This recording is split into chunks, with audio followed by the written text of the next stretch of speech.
Thohen bana Loudraobi singda leiba lamhoina tampak lamdamda kumlaktuna saktaba haunabrani haujupa part asida karomdagi lamhoino lanmisa nakuta khulai ado paikhatlu lamhoi laklabadi lan thengnanaba lanmi mayam adu khuta khulai pai section lei lamhoi khongbagi makhol tariba maikay yalomda khongpham sendra laikri karigumba lamhoi asina makhoida onsilaklabadi haidana makholdani hauna khonglibado masakti udri adubu ikhang khangudana nuksiki mamang thana laihui adu makhoigi manak tamna sangsilai mayam adu ingangak nakri kaino sidi yengbada mi marak samarak mali haidana adubu Thohen madi hana uthiba satpada thengnakraba sida mahakte khangjari Thohen bana laihui mafam sidadi mahak matau karamna laklibano amadi karigi damak lakliba masibu oithokpa yabrani Loudraobi sing athamada leiba mahakna matau karamnano poirai tampak lamna masida kumak liba sibo magi kari aningba apamba leidana asumna Thohen ba masilda tapna soli amadi khanjanari haina khongjel yangna sensilakliba laihui tamna lanmising adudi amuktasu ukhidribanina Thohen badi hoi mai kari mata so haidi tumina lanmising adu tawribadu yengduna laikri matama mada laihui asina kanbirakhibadu loina kawkhri tawbimal khangdaba minungsi leitaba haibadu Thohen badu oiri khuman ningthauna su laurai mi marak sa marak asi yaibi thawai lau lanmisa makhoi amata oi laihui su kanba thawu oibana nuksiki mamang thana chenchilai masada sari sarat haibana mahak matang asida khuman gi lanmising asiga mananing dabadagi khut handabani ayet apan maya marak asida lit tana chenbana isingda lufet ta adun laibi liglai nugi manak tamna sangsinkri aduga ising manungdagi mabu lakhat piri isingdagi hek lakhat paga makhut aniya duna konkhatlaga patudagi laihui adu liglai no du puduna setkadabagi yengai Thohen bana kaya dangam libano si lang thaktuna faraba yarok sasibu mapu natana mapu saribasibu mungadabagi honaribasi khuman ningthauna mi sumandida sa sumandi karomdagi fausilakliba ufaino lanmisa kari yengi mathwai lau yete khalibasi yelangano Thohen bana laihui nangi na famdai khoina nuaitaba marom thamasu laikidi ai khoina yamna wana mabu fabani ai khoigi khutsalabani masida nangna nathau irai laitana nathau saduna khut thingjange honagano nupi macha du pukhiba yaroi ai khoigi famna sinaramo aduga nahak lemna satko maduna nangi afaba oigani marak aduda ipu khongnang ado changsilai ipu khongnang na mira minatta lamhuinatte nangbu kanano Thohen bana ipu asini laihui haibado ipu khongnang na taibang mi marak asida nangna kari mathau leidana changsilaklibano singnung manungda afanga saraga laigida leitradna karigi asin balaklibano fazana hairingai nahak salawna fagani khut thingjilaklabadi nathau natana nathau sarabadi nakhut ado thabat kakthakani haiba simadi nasana khangjau khuman ningthauna manam kaliba manam yamna kalin hemasi migi mapot maral hugi laklibani masibu huranbani haibadi karigi hairoi adusu phongna huranba laihui adu wadi ngangdi tumina leptunu leiri makhoiga onsinaduna wa ngangnabasu pamdi tumina makhoina haiba singado taduna leiri adubu magi manung hanjina yengba ngamba mideng asinadi ikoi silaba mayam asigi marakta liglai nu asi karamna puduna sensigi khanjari haujikti liglai nu asisu magi khuta laireba sida hek mayam asiga mahaka samu mayok yarobasu thangtena sokhigadra khanbadagi samamnaribani kaidawgadabano khanbada laihui ado makoiga onsinnabasu mananingdi wakhal tadribi liglai nu asibu mafam sidagi puduna mahakti satninglabani ipu khongnangna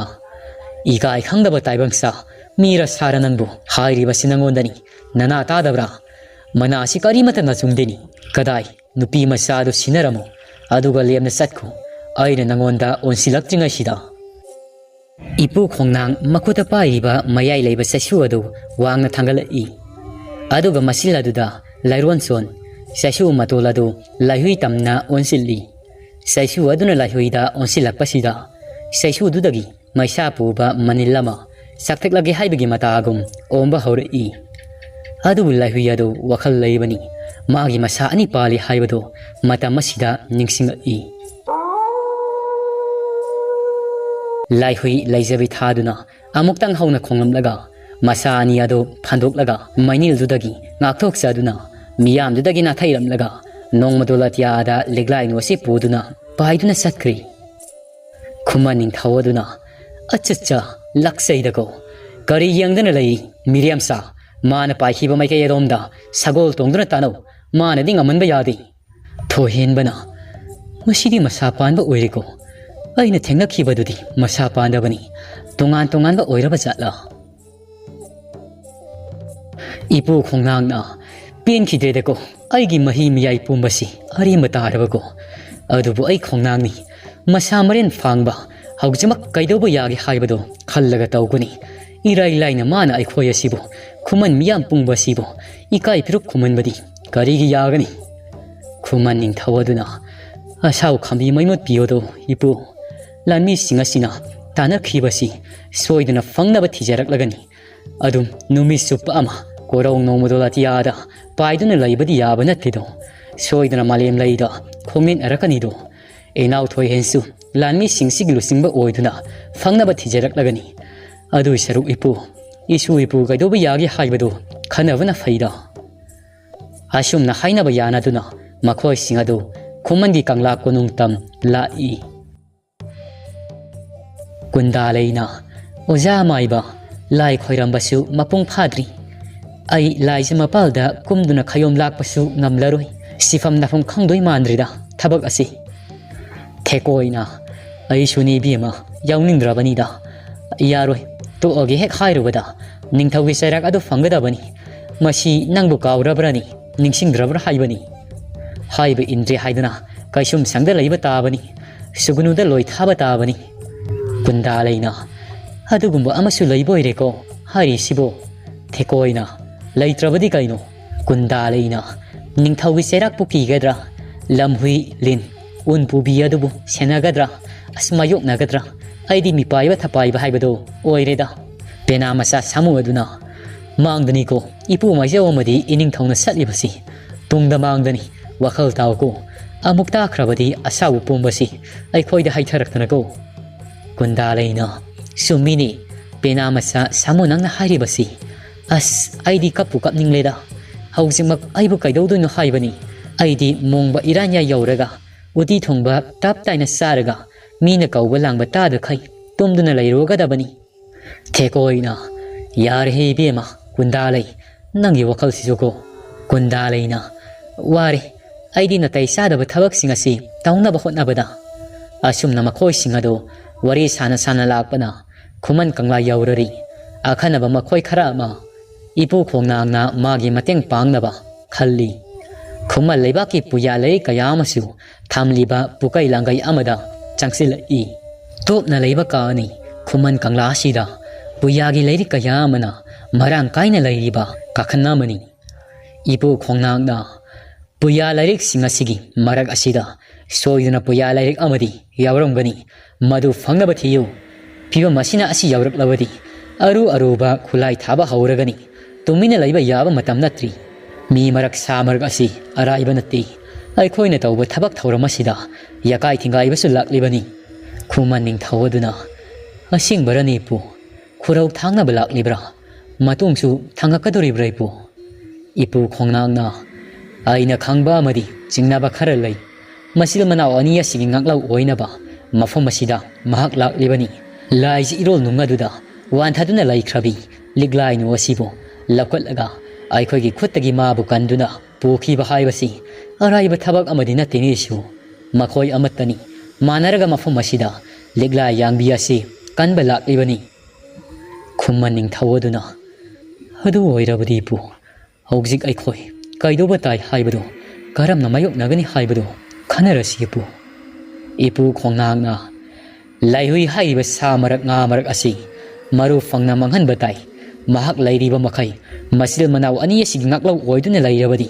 makhoi animak asi ai khoi khutsan ba haibasi sungam ngangada banati khumaning thawaduna nasugidi ipuna sina fani haibado adum taurasi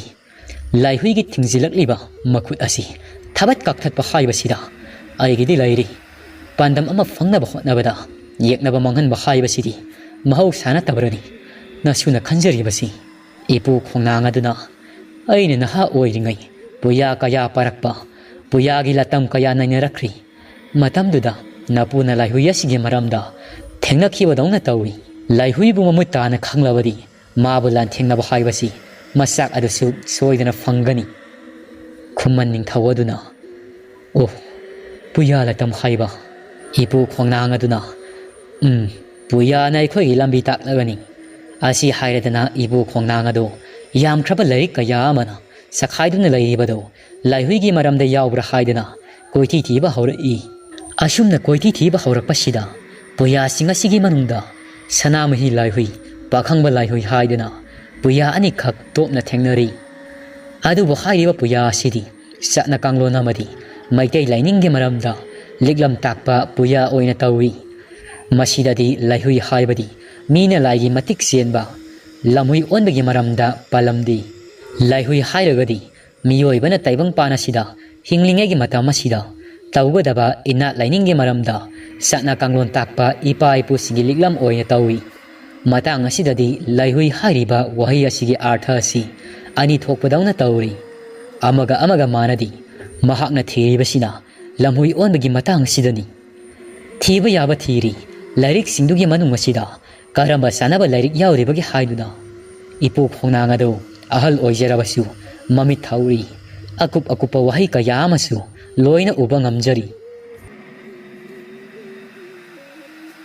puya lairik singasida sanaba karamba lairik yauri haibado thibasida kundalai thekoi awaba haibado oiri adubu thiba yaba thiraba matung usin nasin lairik ama thengnari puya makti natti lairik asi isam samba una apakpa akangma mathakta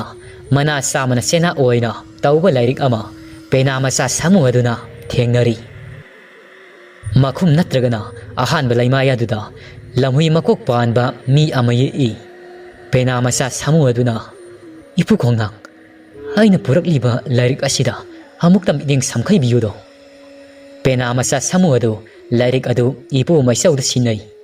penama sa adu tumina yengduna lai ipu khongnang ado kadai lairik ti ipu khongnang lairik ado factor i lairik adu gi mayek amadi layek singadu ubada maithong ado haraubugi mami amadi tari asuk yamna wana thijaba sigi mahai fangle khalubada harauzai ipu khongnang ado wakhal loksingi maira samkhala i Laihui haibadi mina lamoi onbagi wari oina lairik asida irami mamutana amadi sugaina igibado lairik asida laye kaya amasu iri ipu khongnang aduna aina wana thiriba lairik asidi asinidana lairik sigi mateng asida Laihui bu namthaba amadi mayoknaba yaragani adubu lairik asida mayek sengna palli Laihui gi maramda khangge hairabadi horen tanglok laina thangsilak aba ahingi matamda lairik asi nainagadabani khumaning thawaduna thari adudi horena thengbada yumjau ka asida punduna Laihui gi maramda nainarasipu asumna makhoi singado harau tayamlami Laihui ado maitiba piragani khalubada asomdana kamdauri Laihui masa sagalado khaptuna nongmodolatiada masa tu fangkhapna pairi Laihui na paibado uche khara amana numidang wagi matam oirakpadagi mayum da panglakpa matamdani usek maselado hainai langmaidong matai manau khara amasu hek naksina Laihui aduga paiminari langmaidong amana karinege siri amuktabu ujadri usek kangluptadi asigumba sawa usek makhaldi amuktabu udri usek bu asumna tauba haunabrani yengbada kiba ama fawe haibani langmaidong amana makhuna thangkatuna puriba taibang mi asina masinjak oidoira kiba ama yawida asibu karama makhalgi sawa usek oiraba jatno ima poklingaidigi ujadri langmaidong amana aikhogi faifum thokpa payasi isa singado aikhoina lakpa maikai yengna khoirangna ngaiduna leiramlagani ye isa singdi pikli paibasu haitri mabuk lamlamlagani ye langmaidong amana hoidai payasi kaida wegeni สุมยิงเสลเลยระกะอาชุมนุสิกอันยาโดใครในให้ในลายหุยาดูดีสักกับตัวเบสกลามกุมทูนยังนับไปรีลับน้ำมากิมิดมังดามังมาเลยดีบดูอดมนับไปขันใจสุกลับมังสิดาสังเจฟมลาวระเกขันดนามังไม่ใช่ตำนาไปรีอาชุมนั้นอามุกเลยไม่มาข้าสิดาทเห็นเป็นรถสิงดูนะลังไว้สกุลตรงดูนะยามครับสกุลละนี่มายามสิกลอยดูนะลายหุยน่ะไปบ่ไม่ใช่อาชุมตำมาคอยชูอดมักเท่าดูนะละลายหุยกี่คงกุลีระอามันนองมาดูอัติยาดาไปเจราบสูมาคอยเนี่ยลายหุยกี่คงกุลีบดีโตคิดรีทเห็นบนะลานมิซามาสิฟังจีฟ้าบ่ตานักดาบนิโกนูมิสุปปะอหิงสุปปะไปดูนะลายบสุยาบนัตีสวยดูนะมาเลียมลายดากุมลักขี้กันนี่มิดยังดิกนาไทยหันขี้บยาดิโกฟังจีฟ้าบ่ขังเลยดนะลานมิยามันนะฮังบ่มานะไปสินครีบะสุกนะมัมลาบะมังมานุงสิดานี่มังสิกิมานุงสิดาสวยดูนะมาหักสังเจฟมลาวระกันนี่ฮะดูบุลวรีบดีมังสิไลฟ์มตินพังกันบ่มังอามันนี่ดูพาจัตวันอามาดีปาร์เรหันบสูงาสายดิกิลอยนารักลีบันีมาคอยดินัตตีไกเรนฟ้าบสูยาวรักลีบันีไกเรนฟ้าบนามาตางสิดาไลฟ์มตินฟังกัลลีหายดูนะสูสมัยไลดินะไกดาวนุงดาเชนบะอามาดีสัตปยารอยงามนับแข่งนับตาบันีมีนะสูไลนะสูงามันบักิทับกอสิตกละสิกอริสูวารุกโนไอคอยสูคุมันปกไปบุดปักขังบักิเจ้าดานาอุดางากตันีงามนับหดละสินิงานารอยสิโกลานมียามนะฟากันนี่อังบะนิงานารอยสิ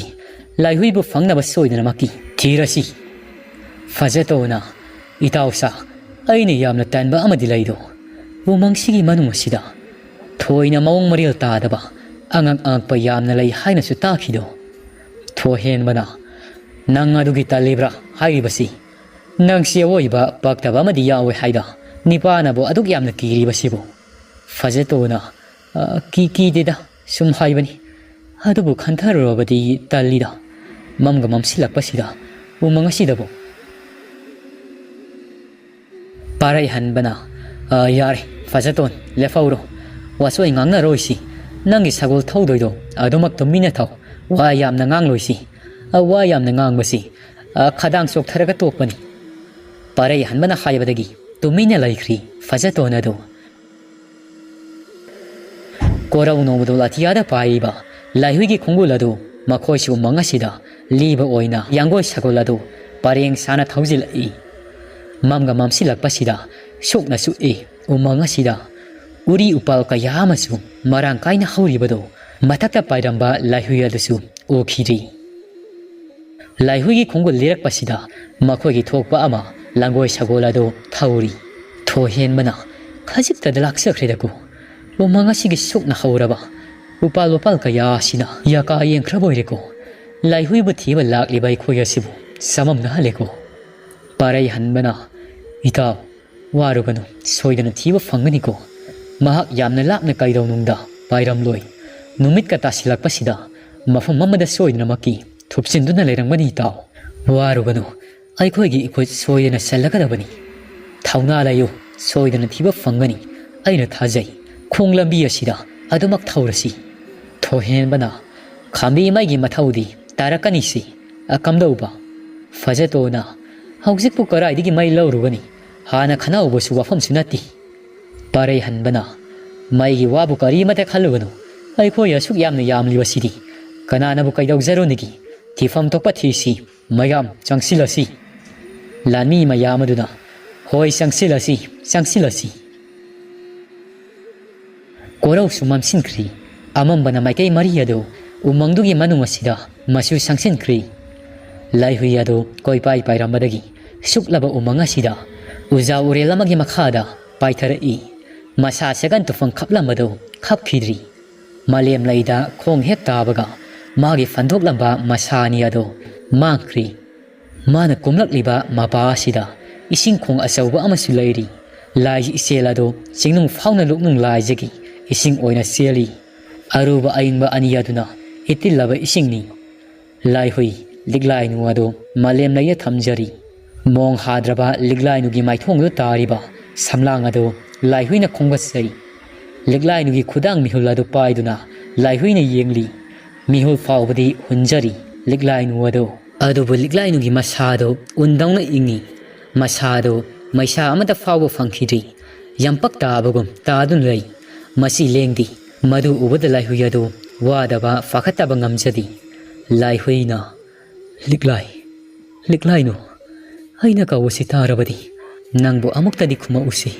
ꯂꯥꯏꯍꯨꯏ ꯂꯤꯛꯂꯥꯏꯅꯨꯒꯤ ꯈꯨꯕꯥꯛ ꯃꯌꯥꯏ ꯑꯗꯨ ꯁꯥꯒꯠꯅꯕ ꯍꯥꯏꯗꯅ ꯃꯈꯨꯠ ꯑꯅꯤ ꯑꯗꯨꯅ ꯁꯨꯔꯨ ꯅꯩꯔꯤ ꯏꯁꯤꯛ ꯆꯤꯛꯄ ꯎꯃꯪ ꯑꯁꯤꯗ ꯍꯔꯤ ꯅꯣꯡꯅꯥꯡ ꯀꯧꯖꯦꯡ ꯍꯔꯥꯎ ꯑꯃꯗꯤ ꯂꯨꯛꯅꯨꯡ ꯂꯥꯏꯖ ꯑꯗꯨꯒꯤ ꯏꯔꯥꯎꯈꯣꯜ ꯃꯈꯣꯜ ꯅꯠꯇꯅ ꯑꯇꯩ ꯃꯈꯣꯜꯁꯨ ꯀꯔꯤꯃꯠꯇ ꯇꯥꯗꯦ ꯑꯗꯨꯝꯅ ꯃꯍꯥꯛꯅ ꯂꯤꯛꯂꯥꯏꯅꯨ ꯑꯁꯤ ꯍꯧꯗꯣꯛꯂꯕꯁꯨ ꯋꯥꯈꯜ ꯇꯥꯅꯕ ꯍꯣꯠꯅꯔꯕꯁꯨ ꯂꯤꯛꯂꯥꯏꯅꯨ ꯑꯗꯨ ꯇꯨꯃꯤꯟꯅ ꯌꯥꯇꯥꯗꯨꯅ ꯋꯥꯈꯜ ꯇꯥꯗꯅ ꯑꯗꯨꯃꯛ ꯂꯩꯔꯤ ꯂꯥꯏꯍꯨꯏ ꯑꯗꯨ ꯇꯐꯝ ꯈꯪꯗ꯭ꯔꯤ ꯎꯃꯪꯁꯤꯒꯤ ꯃꯅꯨꯡ ꯑꯁꯤꯗ ꯁꯤꯡ ꯑꯀꯪꯕ ꯈꯔ ꯊꯤꯔꯒ ꯅꯨꯡ ꯑꯅꯤ ꯇꯛꯅꯔꯒ ꯃꯩ ꯍꯧꯔꯤ ꯂꯤꯛꯂꯥꯏꯅꯨ ꯑꯗꯨ ꯃꯩꯅꯥꯛꯇꯨꯗ ꯄꯨꯁꯤꯟꯗꯨꯅ ꯃꯩ ꯌꯥꯏꯍꯜꯂꯤ ꯂꯥꯏꯍꯨꯏꯅ ꯃꯁꯥꯁꯤ ꯎꯟꯗꯧꯅ ꯏꯪꯂꯤꯁꯤ ꯃꯩꯁꯥ ꯐꯪꯍꯜꯂꯕꯗꯤ ꯈꯔꯗꯤ ꯐꯒꯗꯕ ꯃꯥꯜꯂꯤꯁꯤ ꯑꯩꯗꯤ ꯎꯕꯨ ꯎꯔꯨꯗꯤ ꯑꯉꯛꯄꯅꯤꯀꯣ ꯑꯩꯒꯤ ꯋꯥꯈꯜꯁꯤ ꯉꯁꯥꯏ ꯃꯈꯩꯁꯤ ꯎꯔꯨꯗꯤ ꯂꯣꯛꯅꯨꯡ ꯂꯥꯏꯁꯤ ꯏꯔꯦꯜ ꯑꯃꯗꯤ ꯂꯩꯗꯅ ꯃꯁꯤꯗꯒꯤ ꯏꯁꯤꯡ ꯁꯣꯛꯂꯒ ꯌꯥꯎꯝ ꯑꯃꯗ ꯄꯤꯊꯛꯈꯤ ꯏꯁꯤꯡ ꯌꯥꯎꯝ ꯑꯃꯠꯇ ꯑꯣꯏꯔꯕꯁꯨ ꯄꯤꯊꯛꯂꯕꯗꯤ ꯁꯣꯏꯗꯅ ꯃꯍꯥꯛ ꯇꯥꯏꯕꯪ ꯋꯥꯈꯜ ꯇꯥꯔꯛꯄꯁꯨ ꯌꯥꯏ ꯑꯁꯤ ꯈꯜꯂꯗꯨꯅ ꯂꯥꯏꯍꯨꯏ ꯑꯗꯨ ꯏꯁꯤꯡ ꯆꯦꯜꯂꯤꯕ ꯈꯣꯡ ꯑꯗꯨꯒꯤ ꯅꯥꯀꯜ ꯑꯁꯤꯗ ꯍꯧꯕ ꯄꯥꯡꯈꯣꯛꯂ ꯃꯅꯥ ꯑꯃ ꯍꯦꯛꯂꯒ ꯈꯣꯡ ꯑꯗꯨꯒꯤ ꯏꯁꯤꯡ ꯑꯗꯨ ꯁꯣꯛꯏ ꯏꯁꯤꯡ ꯑꯗꯨ ꯍꯦꯛ ꯁꯣꯛꯄꯒ ꯂꯣꯛꯅꯨꯡ ꯂꯥꯏꯁꯤ ꯑꯗꯨ ꯃꯌꯥ ꯀꯥꯊꯣꯛꯍꯜꯂꯒ ꯌꯥꯎꯝ ꯑꯅꯤ ꯑꯍꯨꯝ ꯏꯜꯂꯤ ꯑꯗꯨ ꯐꯥꯎꯕ ꯂꯤꯛꯂꯥꯏꯅꯨ ꯑꯗꯨ ꯋꯥꯈꯜ ꯇꯥꯔꯛꯈꯤꯗ꯭ꯔꯤ ꯑꯗꯨꯃꯛ ꯀꯧꯕ ꯉꯥꯡꯕ ꯇꯥꯈꯤꯗ꯭ꯔꯤ ꯎꯇꯨꯞ ꯇꯥꯕꯒꯨꯝꯅ ꯇꯥꯗꯨꯅ ꯂꯩꯔꯤ ꯂꯤꯛꯂꯥꯏꯅꯨꯒꯤ ꯃꯇꯧ ꯑꯁꯤ ꯀꯔꯝꯅ ꯋꯥꯈꯜ ꯇꯥꯍꯟꯒꯗꯣꯏꯅꯣ ꯈꯟꯕꯗ ꯑꯋꯥꯕ ꯑꯃꯅꯤ ꯂꯥꯏꯍꯨꯏ ꯑꯗꯨꯗꯤ ꯄꯥꯟꯈꯠꯂꯛꯄ 19 ꯄꯥꯟꯕ ꯊꯥꯖꯅ ꯑꯇꯤꯌꯥꯗ ꯊꯣꯛꯂꯤꯕꯗꯨ ꯎꯔꯛꯏ ꯎ ꯃꯔꯨꯝꯗꯒꯤ ꯂꯩꯁꯤꯜꯂꯛꯄ ꯃꯉꯥꯜ ꯑꯁꯤꯅ ꯂꯤꯛꯂꯥꯏꯅꯨꯒꯤ ꯃꯥꯏꯊꯣꯡ ꯑꯁꯤꯗ ꯇꯥꯔꯤꯕ ꯂꯥꯏꯍꯨꯏꯅ ꯂꯤꯛꯂꯥꯏꯅꯨ ꯁꯤ ꯍꯧꯒꯠꯂꯣ ꯅꯪꯒꯤ ꯄꯥꯡꯒꯗꯕ ꯊꯧꯗꯥꯡ ꯀꯌꯥ ꯑꯃꯁꯨ ꯋꯥꯠꯂꯤ ꯅꯪꯒꯤ ꯅꯇꯦꯡꯁꯨ ꯑꯩꯅ ꯄꯨꯟꯁꯤ ꯑꯁꯤꯃꯒꯤ ꯂꯩꯔꯤꯕ ꯃꯈꯩ ꯄꯥꯡꯒꯗꯣꯏꯅꯤ ꯁꯤ ꯎꯏꯁꯤꯜꯂꯤꯕ ꯅꯨꯃꯤꯠꯁꯤ ꯑꯃꯨꯛꯇꯗꯤ ꯄꯥꯡꯊꯣꯛꯎꯒꯕ ꯑꯩꯅ ꯀꯧꯕꯁꯤ ꯇꯥꯔꯕꯗꯤ ꯑꯗꯨꯝꯅ ꯂꯤꯛꯂꯥꯏꯅꯨ ꯑꯁꯤ ꯍꯧꯗꯣꯛꯂꯤꯉꯩ ꯎꯃꯪꯗꯨꯒꯤ ꯃꯅꯨꯡ ꯑꯁꯤꯗ ꯂꯝꯍꯨꯏ ꯃꯤꯌꯥꯝ ꯍꯧꯅꯗꯨꯅ ꯈꯣꯡꯕ ꯃꯈꯣꯜ ꯀꯌꯥ ꯑꯃꯁꯨ ꯇꯥꯔꯛꯏ ꯎꯃꯪꯗꯨꯒꯤ ꯃꯅꯨꯡ ꯑꯁꯤꯗ ꯈꯥꯝꯕꯤ ꯃꯩ ꯆꯥꯛꯄꯒꯤ ꯃꯉꯥꯜ ꯑꯗꯨ ꯎꯔꯨꯕꯗ ꯂꯝꯍꯨꯏꯁꯤꯡ ꯑꯗꯨꯁꯨ ꯁꯤꯡꯕ ꯀꯧꯕꯅꯤꯅ ꯇꯥꯏꯕꯪ ꯃꯤ ꯂꯩꯔꯤ ꯍꯥꯏꯕꯒꯤ ꯁꯥꯃꯤꯟ ꯐꯪꯕꯗ ꯃꯆꯤꯟꯖꯥꯛ ꯑꯣꯏꯔꯒꯤ ꯁꯦꯠꯇꯅ ꯆꯥꯔꯒꯦ ꯍꯥꯏꯗꯅ ꯍꯧꯅꯗꯨꯅ ꯎꯃꯪꯁꯤꯒꯤ ꯃꯅꯨꯡ ꯑꯁꯤꯗ ꯂꯝꯖꯦꯜ ꯌꯥꯡꯅ ꯆꯦꯜꯂꯛꯂꯤꯕꯗꯨ ꯂꯥꯏꯍꯨꯏꯅ ꯂꯩꯔꯤꯕ ꯃꯄꯥ ꯑꯁꯤ ꯇꯝꯅ ꯂꯥꯛꯏ ꯉꯥꯏꯍꯥꯛꯀꯤ ꯃꯅꯨꯡꯗ ꯂꯝꯍꯨꯏꯁꯤꯡ ꯑꯗꯨ ꯃꯃꯤꯁꯤꯡ ꯑꯗꯨ ꯆꯥꯒꯗꯕꯒꯤ ꯃꯨꯟꯅ ꯌꯦꯡꯗꯨꯅ ꯂꯥꯏꯍꯨꯏꯒꯤ ꯃꯤꯠꯃꯥꯡꯗ ꯈꯣꯡꯐꯝ ꯁꯦꯝꯗꯨꯅ ꯆꯣꯡꯁꯤꯜꯂꯒꯦ ꯍꯥꯏꯕꯒꯤ ꯃꯇꯥꯒꯨꯝ ꯃꯌꯥ ꯂꯥꯎꯅ ꯀꯥꯗꯨꯅ ꯃꯇꯤꯜ ꯑꯗꯨ ꯂꯩꯕꯥꯛꯇ ꯇꯞ ꯇꯥꯗꯨꯅ ꯂꯩꯔꯤ ꯃꯃꯤꯁꯤꯡ ꯑꯗꯨ ꯉꯥꯛꯁꯪ ꯉꯥꯡꯅ ꯂꯩꯃꯥꯏꯗ ꯋꯥꯈꯜ ꯇꯥꯗꯅ ꯍꯤꯞꯇꯨꯅ ꯂꯩꯔꯤꯕꯤ ꯂꯤꯛꯂꯥꯏꯅꯨ ꯑꯁꯤ ꯎꯕꯗ ꯃꯆꯤꯟꯖꯥꯛ ꯆꯥꯕ ꯐꯪꯂꯒꯅꯤ ꯈꯜꯂꯨꯕꯗ ꯃꯕꯨꯛ ꯂꯥꯝꯕ ꯍꯦꯟꯒꯠꯂꯛꯏ ꯂꯝꯍꯨꯏꯁꯤꯡ ꯑꯗꯨꯒꯤ ꯃꯔꯛꯇ ꯈꯔ ꯑꯃꯗꯤ ꯃꯇꯤꯟ ꯀꯨꯠ ꯌꯣꯠꯄꯁꯨ ꯌꯥꯎꯔꯤ ꯂꯥꯏꯍꯨꯏꯕꯨꯁꯨ ꯎꯏ ꯑꯗꯨꯕꯨ ꯃꯈꯣꯏꯅ ꯃꯁꯤꯡ ꯌꯥꯝꯕ ꯍꯦꯜꯂꯤ ꯃꯈꯣꯏꯁꯤꯡ ꯑꯗꯨ ꯆꯥꯎꯔꯥꯛꯅ 90ꯃꯨꯛꯅꯤ 90 ꯑꯁꯤꯒ ꯂꯝꯕꯥ ꯄꯥꯕꯗ ꯂꯥꯏꯍꯨꯏ ꯑꯗꯨꯗꯤ ꯅꯣꯛꯂꯒꯅꯤ ꯂꯝꯍꯨꯏꯁꯤꯡ ꯑꯗꯨꯒꯤ ꯃꯈꯨꯠꯇ ꯁꯣꯏꯗꯅ ꯃꯥꯏꯊꯤꯕ ꯅꯪꯂꯒꯅꯤ ꯈꯜꯂꯤ ꯂꯝꯍꯨꯏ ꯀꯥꯡꯂꯨꯞꯇꯒꯤ ꯑꯆꯧꯕ ꯂꯨꯆꯤꯡꯕ ꯑꯅꯤ ꯑꯗꯨ ꯃꯤꯠꯀ ꯌꯦꯡꯅꯩ ꯃꯤ ꯃꯔꯛ ꯁꯥ ꯃꯔꯛ ꯃꯑꯣꯡ ꯃꯔꯤꯜ ꯅꯥꯏꯗꯕꯁꯤ ꯆꯣꯡꯁꯤꯟꯗꯨꯅ ꯍꯦꯛꯇꯃꯛ ꯃꯉꯣꯟꯗ ꯁꯔꯥꯛ ꯇꯝꯂꯁꯤ ꯂꯝꯍꯨꯏ ꯂꯨꯆꯤꯡꯕ ꯑꯅꯤ ꯑꯗꯨꯒꯤ ꯃꯅꯨꯡꯗ ꯑꯃꯅ ꯑꯇꯩ ꯂꯝꯍꯨꯏꯁꯤꯡ ꯑꯗꯨ ꯃꯤꯠꯌꯦꯡ ꯏꯪꯒꯤꯠ ꯇꯧꯏ ꯃꯈꯣꯏꯒꯤ ꯈꯪꯅꯕ ꯃꯤꯠꯌꯦꯡꯅꯤ ꯆꯣꯡꯁꯤꯜꯂꯣ ꯍꯥꯏꯕꯒꯤ ꯃꯇꯥꯒꯨꯝ ꯏꯪꯒꯤꯠ ꯍꯦꯛ ꯐꯪꯕꯒ ꯂꯝꯍꯨꯏ ꯂꯨꯆꯤꯡꯕꯗꯨꯅ ꯃꯥꯡ ꯊꯥꯗꯨꯅ ꯂꯝꯍꯨꯏꯁꯤꯡ ꯑꯗꯨ ꯂꯥꯏꯍꯨꯏ ꯇꯝꯅ ꯆꯣꯡꯁꯤꯜꯂꯝꯃꯤ ꯂꯥꯏꯍꯨꯏꯁꯨ ꯂꯝꯍꯨꯏꯁꯤꯡ ꯑꯁꯤꯅ ꯆꯣꯡꯁꯤꯜꯂꯛꯄꯁꯤꯗ ꯆꯥꯎꯔꯕ ꯃꯥꯒꯤ ꯈꯨꯕꯥꯛ ꯑꯗꯨꯅ ꯂꯥꯏꯍꯨꯏꯁꯤꯡ ꯑꯗꯨꯒꯤ ꯆꯤꯡꯁꯥꯏꯕꯝ ꯑꯗꯨꯗ ꯊꯥꯔꯛꯏ ꯂꯝꯍꯨꯏꯁꯤꯡ ꯑꯗꯨꯅ ꯆꯤꯛꯀꯗꯕꯒꯤ ꯁꯦꯠꯇꯨꯅ ꯆꯥꯒꯗꯕꯒꯤ ꯑꯃꯒꯤ ꯃꯊꯪꯗ ꯑꯃ ꯊꯨꯅ ꯌꯥꯡꯅ ꯄꯥꯏꯁꯤꯜꯂꯤ ꯑꯗꯨꯕꯨ ꯃꯊꯧꯅ ꯂꯩꯕ ꯃꯁꯥ ꯃꯎ ꯐꯕ ꯂꯥꯏꯍꯨꯏꯅꯤ ꯀꯩ ꯇꯔꯥꯒꯤ ꯃꯄꯥꯡꯒꯜ ꯀꯟꯕ ꯂꯥꯏꯍꯨꯏꯒꯤ ꯂꯝꯕꯥ ꯄꯥꯕꯗ ꯃꯈꯣꯏꯁꯤꯡ ꯑꯗꯨ ꯅꯣꯛꯂꯤ ꯂꯥꯏꯍꯨꯏꯒꯤ ꯈꯨꯠꯆꯥꯎꯅ ꯊꯥꯔꯛꯂꯕꯗ ꯀꯤꯜ ꯑꯃꯗꯤ ꯈꯨꯇꯨꯝ ꯑꯗꯨꯅ ꯊꯤꯟꯕꯗ ꯂꯝꯍꯨꯏ ꯈꯔ ꯑꯃꯗꯤ ꯃꯀꯣꯛꯇꯨ ꯌꯦꯠꯁꯤꯟꯕ ꯌꯥꯎꯗꯅ ꯇꯔꯪ ꯃꯔꯪ ꯆꯠꯂꯤ ꯈꯔ ꯑꯃꯅ ꯆꯦꯛꯇꯅ ꯐꯟꯐꯝ ꯆꯥꯗꯅ ꯄꯥꯟꯕꯗꯒꯤ ꯃꯐꯝ ꯑꯁꯤ ꯊꯥꯗꯣꯛꯇꯨꯅ ꯆꯦꯟꯈꯤꯕꯁꯨ ꯌꯥꯎꯔꯤ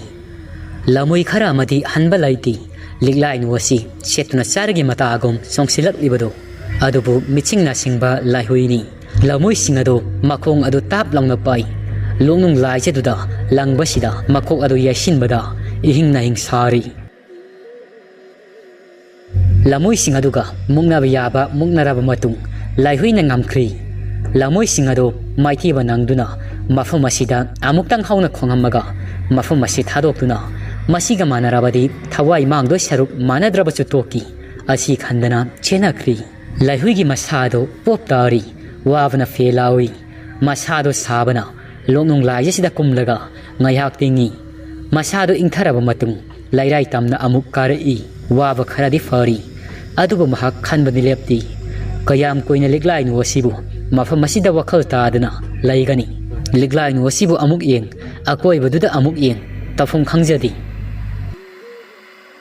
ashomdana amukam dauri umanga sigi manung sida makoi singado laihui bu kadai de lairi haidana koithi thiri adubu ngasaidagi lamsang lakpagi waradana aram khorang ba fauduna uzaw amagi makhada haunaduna pothanari fajatona karino ne sagada basibu umanga sidabu ayuk sutara intinu ngaina sarakti aidi sakpu lamida thohen bana apang sabagi thabakta tau leiba awoiba kharasu khangsin batamu aram khorang ba pokpado phathaba tamu ising adu oina thau ising thaklaga loina fabani fajatona ising thaktoiba ising naga sanaba yaroi dai taw ai kainomta thirogi afang bo oina sarage taw thohen bana taunu da nangbo adumaina tawunu da mafam asidabu ising do thau aduga khanglo dai taw thohen bana hairibado changkhiri fajatona do aram khorang bagi maya yasina manak aswa yasida kari hawi haidana amam basida mathanta fau saduna sukna mamlaba o mangasida khulang isai ngangladuna tumina sanglai uri upal marak asida koisa satli panglap lapadinati mamanaba mayamaduna pothaduna laiba mafam adugari asumna phajatolado isai ngangna lakpasida lafu hauba mafam ama thengnari urak warak asida lesilakpa thajigi mangala sida nupi ama famduna laiba gumna mahaki mamituda urari lafu makhong aduda nupi ama lairibadu ubada fajatolado swai lawi madu ubada masado karigumba amadi fauzai aduga amuk sukhalli wakhal mawon moni nupi asina lafu makhong sida madom lairiwa sibo karigi oiriba zatnu umang manung asidabu singsan balaklaga numit takhibana handuna mapang kainaraduna madom awa maisa khangdana anakpa swaya sida laiba singi khulamada laiba midum malida mawon mawoni khalibado masilda sutapna asumna soli kaidawribanu ni magisibo nupi asi mathanta haram khoranga fauduna lafu mayo masibo saba laklibra man khredawon thoknasu lafu mayo khoktuna saba nupi masa sidabu aina kiti kirom tawri ai sisuko pura miki thiniko kari laina bu sarakpanu manakta sangsilaga karino kanano hanglagi natragana liklainu oirambasu yaida laihuina senkhibado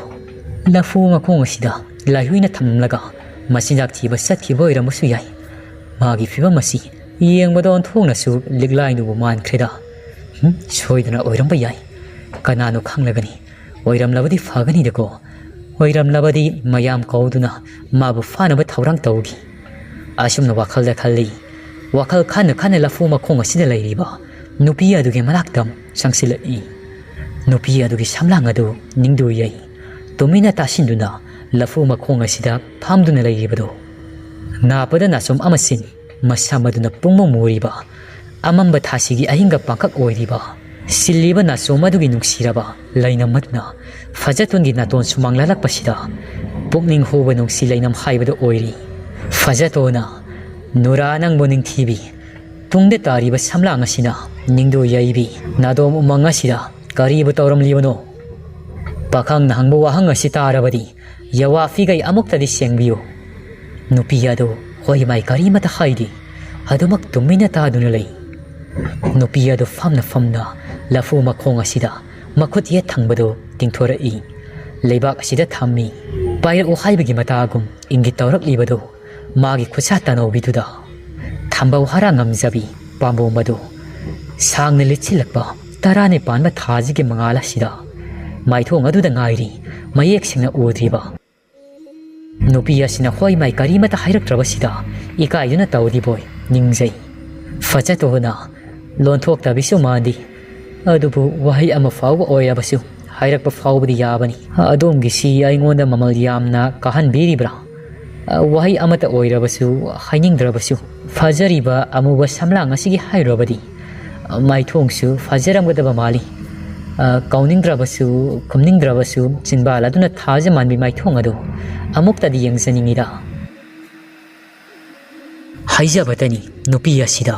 ꯑꯗꯨꯕꯨ ꯅꯨꯄꯤ ꯑꯗꯨꯗꯤ ꯃꯅꯥꯗ ꯐꯥꯎꯕ ꯍꯥꯞꯇꯦ ꯑꯗꯨꯕꯨ ꯃꯈꯨꯠ ꯑꯗꯨ ꯇꯤꯡꯊꯣꯛꯂꯒꯗꯤ ꯊꯝꯃꯤ ꯈꯨꯠꯁꯥꯁꯤꯡ ꯑꯗꯨꯅ ꯇꯤꯂꯥꯏꯈꯨꯝꯕꯤꯒꯨꯝ ꯄꯥꯏꯔꯛꯎ ꯊꯦꯡꯉꯨ ꯍꯥꯏꯕꯒꯤ ꯃꯇꯥꯒꯨꯝ ꯂꯦꯡ ꯂꯦꯡ ꯆꯠꯂꯤꯕꯗꯨ ꯈꯨꯠꯁꯥꯁꯤꯡ ꯑꯗꯨꯒꯤ ꯃꯑꯣꯡ ꯑꯗꯨꯅ ꯅꯨꯄꯤ ꯑꯗꯨꯅ ꯃꯉꯣꯟꯗ ꯀꯥꯏꯍꯧꯔꯤꯕꯅꯤ ꯈꯨꯗꯥꯡ ꯄꯥꯏꯍꯟꯅꯤꯡꯂꯤꯕꯅꯤ ꯈꯜꯂꯗꯅ ꯊꯃꯣꯏ ꯑꯗꯨ ꯏꯔꯥꯡ ꯂꯥꯡꯉꯤ ꯐꯖꯇꯣꯅ ꯂꯥꯏꯍꯨꯏ ꯊꯤꯕ ꯎꯃꯪ ꯑꯁꯤꯗ ꯂꯥꯛꯂꯒ ꯑꯩꯗꯤ ꯅꯨꯡꯁꯤꯕꯒꯤ ꯂꯥꯏꯔꯦꯝꯕꯤ ꯑꯣꯛꯅꯔꯦꯗꯅ ꯇꯧꯔꯤꯕꯁꯤꯗꯤ ꯑꯣꯟꯊꯣꯛꯄꯅꯤꯀꯣ ꯂꯂꯛꯁꯤꯗꯕꯨ ꯀꯔꯣꯝꯗꯒꯤ ꯐꯥꯎꯔꯛꯂꯤꯕ ꯅꯨꯡꯁꯤꯕꯅꯣ ꯂꯨꯇꯨꯡ ꯇꯥꯕ ꯁꯝꯂꯥꯡ ꯑꯁꯤꯗ ꯎꯕꯗ ꯑꯩꯒꯤ ꯊꯃꯣꯏ ꯃꯈꯦ ꯂꯥꯡꯂꯤ ꯅꯨꯄꯤ ꯑꯗꯨꯒꯤ ꯈꯨꯗꯥꯡ ꯑꯗꯨ ꯇꯥꯞ ꯂꯥꯎꯅ ꯄꯥꯏꯅꯤꯡꯕꯒꯤ ꯃꯌꯥꯏ ꯑꯗꯨꯅ ꯃꯣꯟ ꯂꯥꯎꯔꯕ ꯈꯨꯠꯁꯥꯁꯤꯡ ꯑꯗꯨ ꯊꯦꯡꯂꯨꯕꯗ ꯀꯩꯅꯣ ꯍꯥꯏꯐꯝ ꯈꯪꯗꯕ ꯅꯨꯡꯉꯥꯏꯕ ꯑꯃꯗꯤ ꯃꯁꯥ ꯑꯗꯨ ꯐꯥꯎꯖꯩ ꯐꯖꯇꯣꯟ ꯑꯗꯨ ꯅꯨꯄꯤ ꯑꯗꯨꯅꯁꯨ ꯐꯖꯇꯣꯟꯒꯤ ꯈꯨꯠꯁꯥ ꯑꯗꯨꯗ ꯊꯦꯡꯂꯛꯄꯁꯤꯗ ꯅꯨꯄꯤ ꯑꯗꯨꯒꯤ ꯈꯨꯠꯁꯥꯁꯤꯡ ꯑꯗꯨ ꯈꯖꯤꯛꯇꯒꯤ ꯎꯔꯤꯅ ꯃꯅꯥꯛ ꯅꯛꯄ ꯁꯝꯕꯜ ꯐꯪꯕꯗ ꯌꯦꯠꯁꯤꯟꯕꯒꯨꯝ ꯇꯞꯅ ꯌꯦꯠꯄ ꯍꯧꯔꯛꯂꯤ ꯅꯨꯄꯤ ꯑꯁꯤꯅ ꯀ꯭ꯔꯛ ꯐꯖꯇꯣꯟꯒꯤ ꯈꯨꯠꯁꯥꯁꯤꯡ ꯑꯗꯨ ꯇꯥꯞ ꯂꯥꯎꯅ ꯄꯥꯏ ꯑꯗꯨꯝꯅ ꯇꯧꯔꯤꯉꯩꯁꯤꯗ ꯅꯨꯄꯤ ꯑꯃ ꯌꯣꯡꯗꯧꯅ ꯍꯧꯅ ꯂꯥꯎꯗꯨꯅ ꯂꯐꯨ ꯃꯈꯣꯡ ꯃꯅꯨꯡꯁꯤꯗꯒꯤ ꯄꯥꯏꯊꯣꯔꯛꯂꯤꯕꯗꯨ ꯊꯥꯕꯜꯒꯤ ꯃꯉꯥꯜ ꯑꯁꯤꯗ ꯎꯔꯤ ꯂꯐꯨ ꯃꯅꯨꯡꯗꯨꯗꯒꯤ ꯄꯥꯏꯊꯣꯔꯛꯂꯤꯕ ꯅꯨꯄꯤ ꯑꯗꯨꯒꯤ ꯃꯥꯏꯊꯣꯡ ꯑꯗꯨ ꯌꯦꯡꯕꯗꯤ ꯌꯥꯝꯅ ꯍꯩꯅꯔꯝꯗꯦ ꯌꯣꯡꯒꯤ ꯃꯥꯏꯊꯣꯡ ꯑꯣꯏꯅ ꯇꯧꯔꯤ ꯃꯁꯤꯜ ꯑꯗꯨꯁꯨ ꯏꯇꯨꯝ ꯇꯨꯝꯕꯒꯨꯝ ꯌꯦꯡꯉꯛꯄꯁꯤꯗ ꯃꯤꯠꯌꯦꯡ ꯑꯗꯨꯅ ꯉꯀ꯭ꯔꯥ ꯃꯤꯠꯌꯦꯡ ꯑꯣꯏꯔꯤꯕ ꯅꯨꯄꯤ ꯑꯗꯨꯒꯤ ꯁꯝꯂꯥꯡ ꯑꯗꯨ ꯅꯤꯡꯗꯨ ꯌꯩ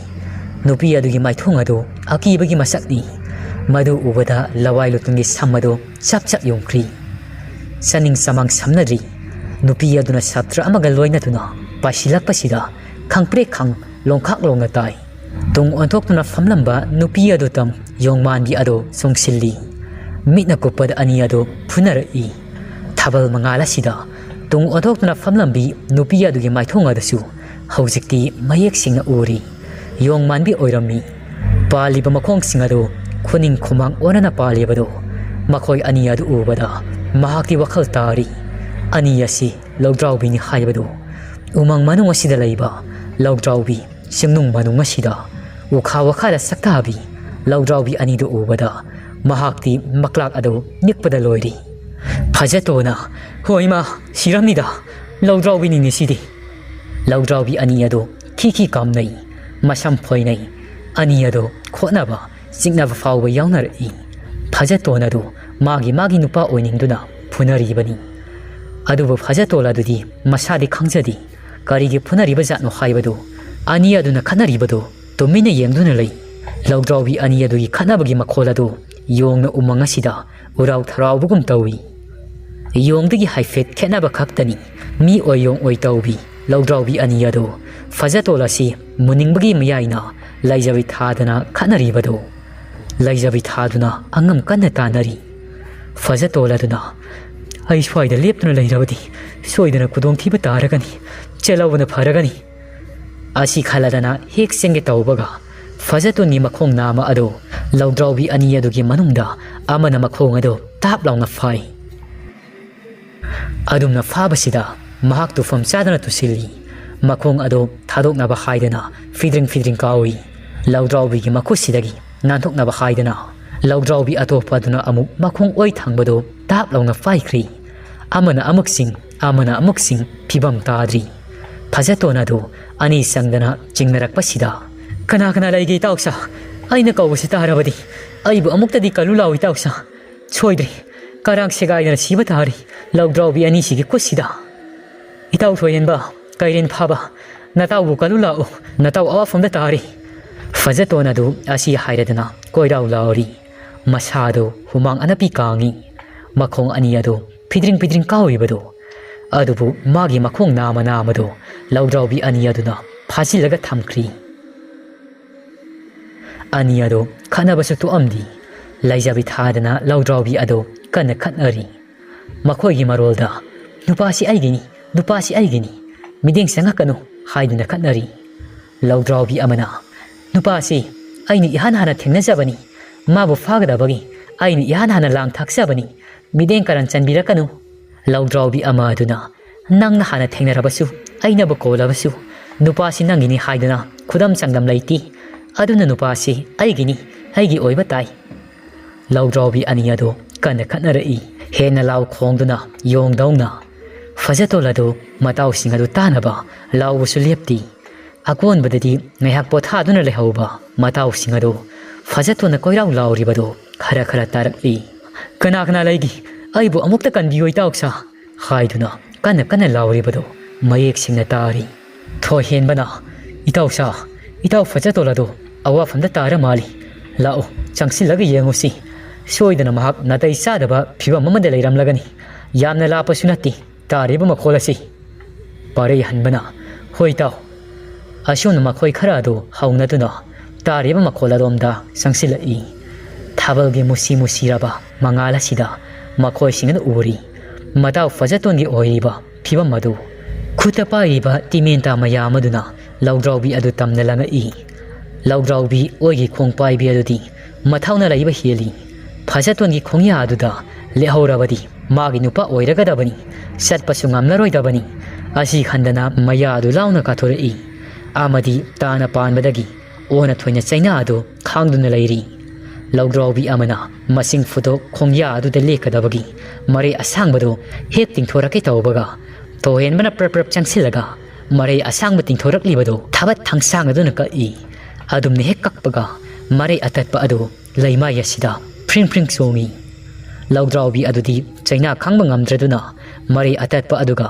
ꯐꯖꯇꯣꯟꯒꯤ ꯃꯈꯣꯡ ꯅꯥꯝꯃ ꯐꯔꯝꯕꯗꯨ ꯐꯠ ꯂꯥꯎꯅ ꯊꯥꯗꯣꯔꯛꯏ